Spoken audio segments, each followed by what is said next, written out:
Welcome back to my channel, everyone. I am the one and only infamous Kentucky Yankee, without a doubt. Here to invade your space once again, we are going to be working on my 1980 Yamaha GT80. Oh, hadn't figured that out already? In that case, you might be a little slow. Because this rig hasn't ran for quite some time, we shall start by removing the carburetor, doing the necessary repairs, and seeing if we can fire this thing up again.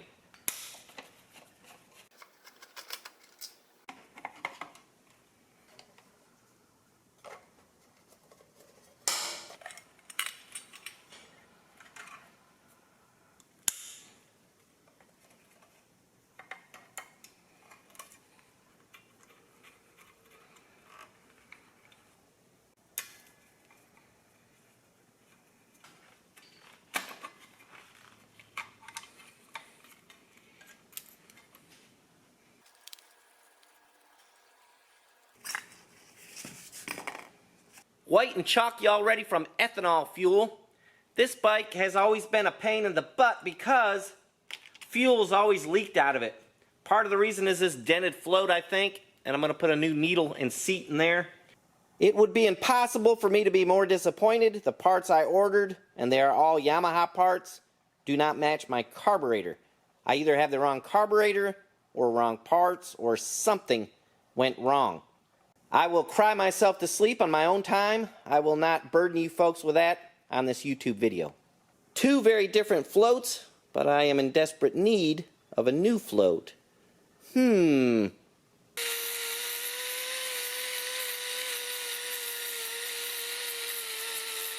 Doggone, Benny, could that possibly really work? No clue, friends. No clue. Too soon to know whether or not I love or hate this new float. We'll just have to wait and see how it works out. Even the gasket was wrong. I did clean the needle and seat the very best I could. I'm hoping for the best. This is a Mikuni carburetor, by the way, and it has the number 20 right there. What's that mean, folks?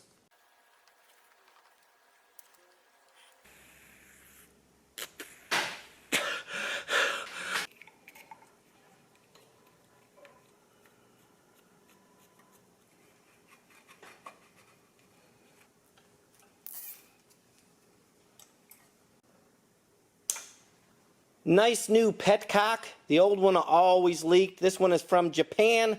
We'll see if it makes any difference.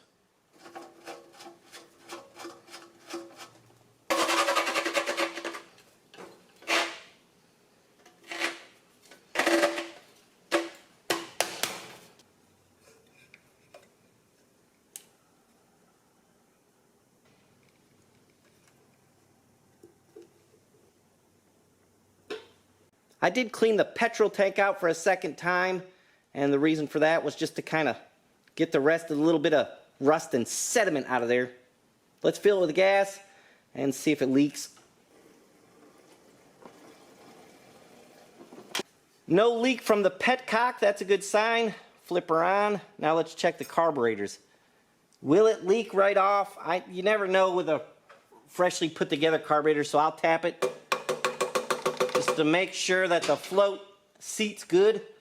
No leaks yet at the overflow, which is amazing because this bike has always, and I mean always, leaked fuel out of the overflows. So now maybe we'll get lucky and the float is set at the right level and it'll run good. It's been a long time. I don't have an air filter in it yet, but let's just see what happens. I don't remember the switch. I feel like was backwards or something. Let's just try it. No go. Give her a little snort.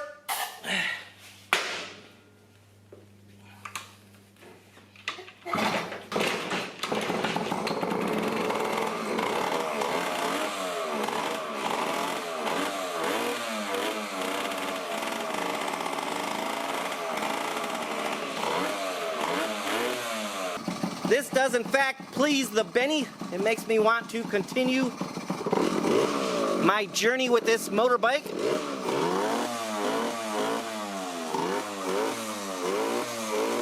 Time to get the air filter in it and take it just for a little rip around the yard and make sure everything is how I left it a year or two ago. Make sure it's running right. I can't hardly tell. It seems to be running good, but I just can't hardly tell. It might be a little rich. Homemade filter from previous video, if you folks remember. Little Yami lube for our new filter. Maybe the filter will fit. That'll be the only thing that does. My goodness.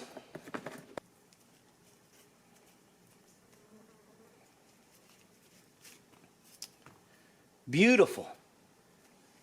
I cannot tell a lie. I love this little motorbike, and I am so looking forward to hopping on it again.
Did you folks hear the forks popping when I was doing those massive wheelies?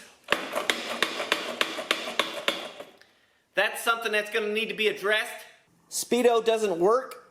Rear sprocket terribly worn out. Wiring issues. Missing turn signals. My plan is to repair all of these things and make this bike roadworthy. I've already done a bunch of engine work to this machine. I will leave a link in the description to the series on this motorbike if you're interested in getting caught up. As always, thanks for watching. We'll see you next time.